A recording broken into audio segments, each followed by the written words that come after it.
안녕하십니까. 신의균의 군사TV 디펜스 브리핑입니다. 오늘도 아주 중요한 군사무기 소식들 간추려서 브리핑 해드리겠는데요. 우리 한국 해군의 기쁜 소식도 있습니다. 첫 번째입니다.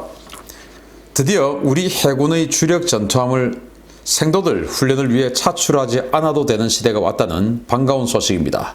해군 최초의 훈련함인 한산도함이 해군에 공식 인도되었습니다.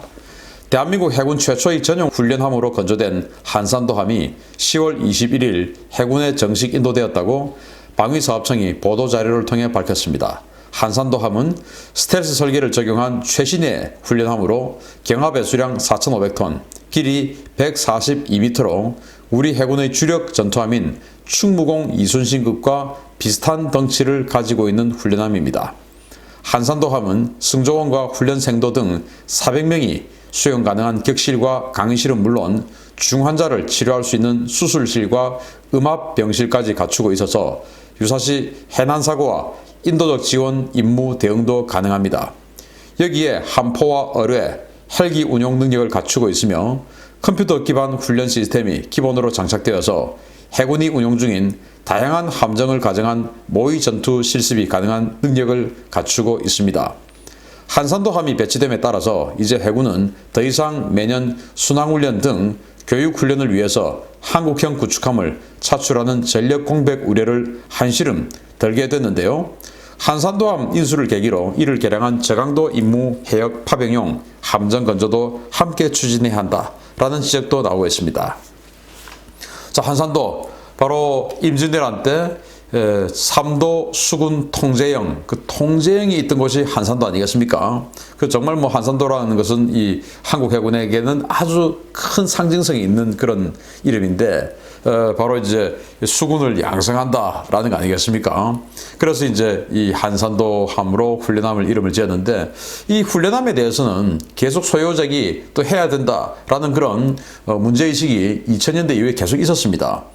왜냐하면 우리 한국 해군이 이제 구축함을 광개토대함급 구축함 3척을 가지게 되었죠. 그리고 2000년대 초반부터 충무공 이순신급 구축함 5,000톤급 구축함 6척을 가지고, 그리고 이제 이후에 세종대왕함 해서 123 3척을 가지게 되었는데, 해군 사관학교 생도 4학년이 되면 4학년 여름부터 시작해서 건 6개월 동안 해외 순항 훈련을 떠나게 됩니다. 때로는 세계 일주를 하기도 하고, 때로는 이 환태평양 일주를 하기도 하고, 뭐 여하튼 여러 방법으로 이 6개월까지에 걸쳐서 최대 이 일주 훈련을 하게 되는데, 여기에 우리 충무공 이순신급 구축함 한 척이 차출이 돼요. 그런데 충무공 이순신급 구축함 그 한 척은 전투함이기 때문에 많은 인원이 탈 수가 없습니다. 추가로 기존 승조원이 있으니까. 그러면은 이 충무공 이순신함에 한 100여 명, 그런데 또 이제 해군사관학교 생도들이 한 200명 넘기 때문에 모자라죠. 남죠. 그러면 또 이제 대청함, 화천함, 이런 천지함, 이런 보급함들이 또 있어요. 이게 또 한 5,000톤급 되는 보급함이 있는데, 이 유류 군수지연함이죠. 이 군수지연함 또 하나 차출해서 이 두 척의 배를 가지고 전 세계를 순항훈련을 가게 되니까, 그러면 이제 우리 한국에서는 전력 공백이 생기죠. 이게 얼마나 황당한 일인가 하면은, 충무공 이순신급 구축함이 6척이 있는데, 이 중에 한 척은 이런 식으로 1년에 6개월을 사라집니다. 그러면 또 갔다 오고 나서 수리를 하게 되죠. 6개월이나 가혹하게 그냥 쉬지도 않고 항해를 했는데, 수리를 당연히 한 달 이상 수리를 하게 됩니다. 가기 전에 또 개조를 하게 되죠. 그래서 이 해군 사관학교 생도 순항훈련 때문에 근 8개월가량을 정상급 군함 한 척이 작전을 못해요. 그리고는 청해부대에 지금 한 척이 가 있지 않습니까? 청해부대 가서 넉 달 작업합니다. 소말리아 아덴만에 가서. 그런데 가는데 한 달 반이 걸려요. 오는데 한 달 반이 걸립니다. 이렇게 되면 근 7달 정도를 청해부대에 하나가 가는데, 그러면은 계속 교대를 해야 되기 때문에 임무를 하고 있고, 어떨 때는 가고 있고, 또 임무를 하고 있고, 어떨 때는 오고 있고, 또 와서 가기 전에 또 개조를 합니다. 왜냐, UDT도 타야 되고 뭐 여러 가지 개조 소요가 필요하죠. 개조를 하고 또 거기에서 훈련을 합니다.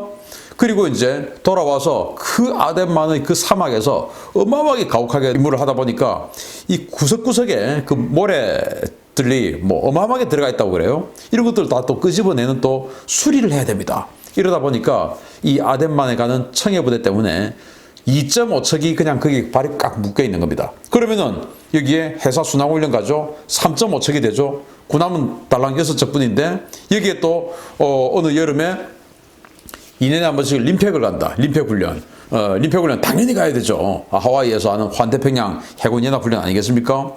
그러면 또 거기 가죠. 그러면 4.5척입니다. 6척인데 1.5척 가지고 이 서해에서 하나가 대공 레이더 돌리고 경비를 띱니다.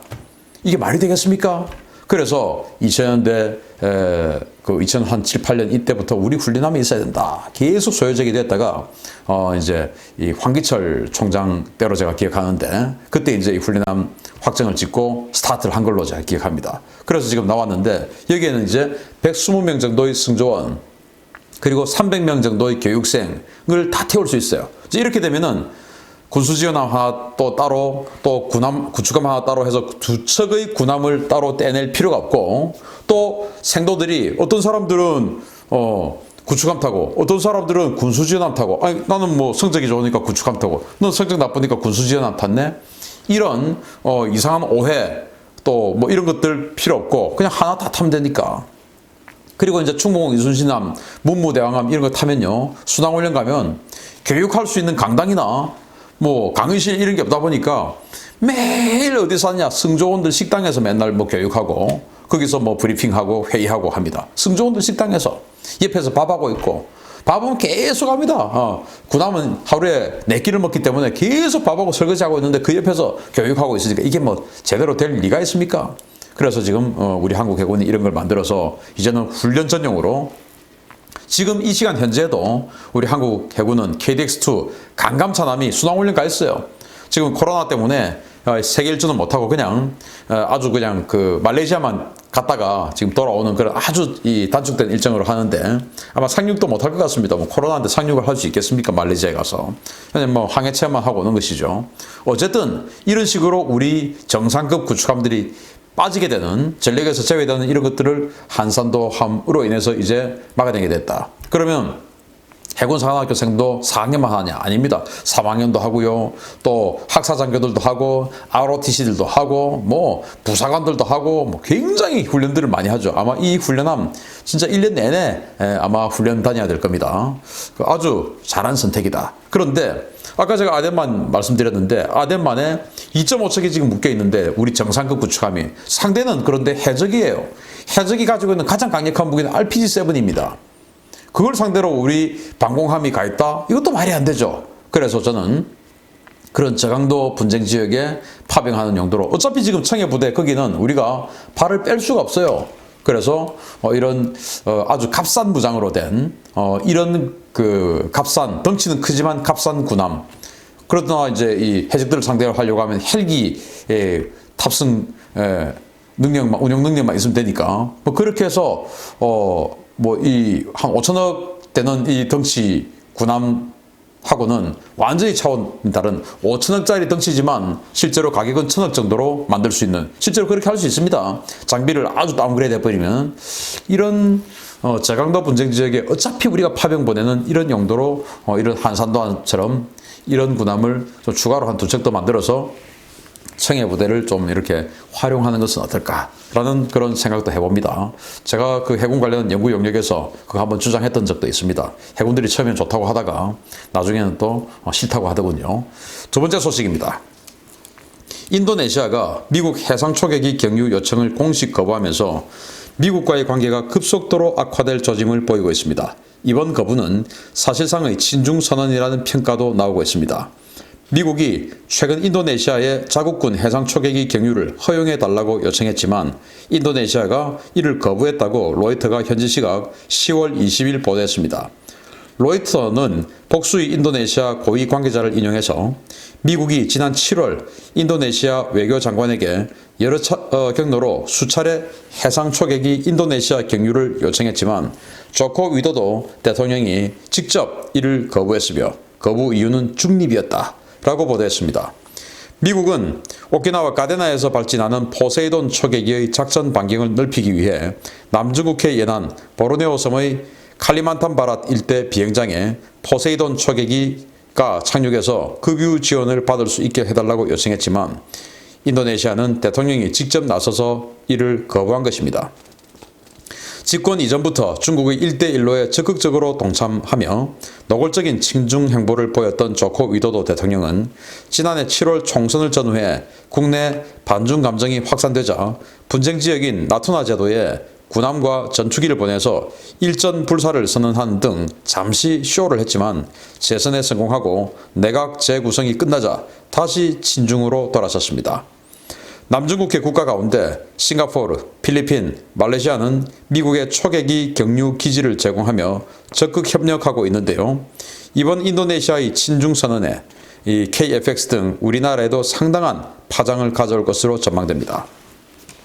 인도네시아 웃기는 나라예요. 왜냐? 해상 초계기 포세이돈이 인도네시아에 경유해야 할 이유는 뭘까요? 바로 중국이 나투나 제도, 또 파라셀 군도, 또 스프레틀리 군도 이런 이 남중국해에 이루는 여러 산호초 또는 무인도, 돌섬, 암초 이런 것들에다 콘크리트 부어가지고 전부 우리 거다 라고 하기 때문에 이 남중국해 일원에 있는 여러 나라들 베트남, 필리핀, 말레이시아, 인도네시아, 브루나이, 싱가포르 이런 나라들하고 중국하고 공이 해상 영토 분쟁을 하고 있습니다. 아주 감정이 안 좋죠. 그래서 그런 그 중국의 해상 영토 침탈 야욕을 무너뜨리기 위해서 미국이 지금 오키나와에 있는 가데나 공항에서 비행기를 출격시켜서 이 중국이 얼마나 지금 하고 있는가 그걸 이제 탐지를 하는 건데, 그런데 가데나에서 오키나와에서 날아오려고 하면 남중국해까지 멀지 않습니까? 그래서 이제 필리핀이나 싱가포르나 말레이시아나 이런 나라들에게도 요청을 합니다. 우리 포세이돈에 좀 착륙해서 연료만 좀 넣자. 그리고 잠시 휴식 좀 하자. 군사 공항을 하나 내달라는 게 아니고 잠시 착륙해서 연료 보급 좀 받고 돈도 주고 그리고 이제 휴식 좀 할 수 있는 그런 착륙장 좀 제공해달라라고 해서 그런 나라들은 전부 협조를 하기로 했습니다. 왜? 자기 일을 대신해주고 있으니까. 그런데 이 인도네시아는 갑자기 조코 위도도 대통령이 우리는 중립이야 하고는 거부해버린 겁니다. 그런데 이 조코 위도도 대통령이 작년 여름만 해도 이 라투나 제도에 있는 인도네시아 시려적 지배 섬에 가서 거기다가 막 탱크 갖다 놓고 전투기 갖다 놓고 열병식까지 했습니다. 사일하면서. 그래가지고 중국이 몰려오면은 완전히 옥수의 각오로 싸운다. 이렇게 했습니다. 왜냐? 그때 이제 이 중국의 인도네시아에 대한 노골적인 무시, 그리고 1대1로 사업의 투자로 인해서 그냥 이 인도네시아의 SOC 사회 간접 자본, 이 기반 자본들을 그냥 뺏어가는 이런 행위들, 이런 것들로 인해서 인도네시아인들의 중국에 대한 감정이 안 좋아지는 반중 감정이 확 올라오니까 대선에 성공해야 되니까 이제 그렇게 자기는 마치 반중 인사인 것처럼 했다가 재선 성공하고 나서 다시 돌아서 버렸어요. 그래서 지금 이렇게 되면은 미국이 완전히 그냥 대놓고 지금 대통령이 직접 이거 뭐 다른 뭐 대변인 또는 다른 경로가 아니고 대통령이 직접 이렇게 이야기해 버렸기 때문에 이건 국가 방침이란 것이죠. 그러면 이제 미국 입장에서는 지들이 지금 바로 그냥 반미 친중선언 했구나. 알았어. 그러면 이제 어떻게 되냐? 인도네시아의 F-16V 최신형 사양 24대에서 32대 사기를 했던 거 안 팔 가능성이 있죠. 그리고 인도네시아가 지금 가지고 있는 F-5 전투기, F-16 전투기 여기에 대한 추가 유지 부품 제공이 안 될 가능성이 있죠. 그래서 이제 인도네시아가 수호이 35를 살려고 했는데 러시아제죠. 그걸 미국이 계속 못하게 하니까 이 인도네시아가 그러면 이제 유로파이터 중고를 오스트리아로부터 도입하기 위해서 협상 중에 있는데 이제 이렇게 F-16도 안 주고 이렇게 되면은 그럼 우리 KFX 사업에는 굉장히 긍정적이냐? 아닙니다. KFX도 인도네시아에 제공하지 못하도록 압력이 들어올 수 있습니다. 어떤 압력이냐? 미국이 이해를 안 줄 수가 있어요. 어떤 이해냐면은 바로 KFX에 뭐 여러 가지 미국 기술이 들어가지만 대표적으로 엔진은 미제 아닙니까? F414 엔진. 그러니까 우리 미제 엔진이 들어가는 그 엔진 들어가는 그 전투기 인도네시아 못 줘. 왜? 쟤들은 반미 친중이니까. 이렇게 돼버리면 우리 KFX도 인도네시아하고 지금 뭐 재협상 해가지고 아무리 우리 한국 정부 인도네시아 납작 엎드려가지고 그래 뭐 돈도 5천억 니들이 까달라고 하니까 까줄게. 남은 잔금도 그냥 현물로 다 받아줄게. 그리고 기술도 더 많이 원천 기술도 제공해 줄게 해서 하고 싶어도 미국이 지금 이런 식으로 가면은 그 엔진 붙어 있는 한 못 줘. 이렇게 될 수 있다. 라는 말씀을 드리면서 KFX 사업단 다시 한번 이런 국제정세 잘 살펴보면서 인도네시아하고 손절하고 그냥 우리끼리 하는 그 방안 다시 한번 보시기 바랍니다. 마치겠습니다. 감사합니다.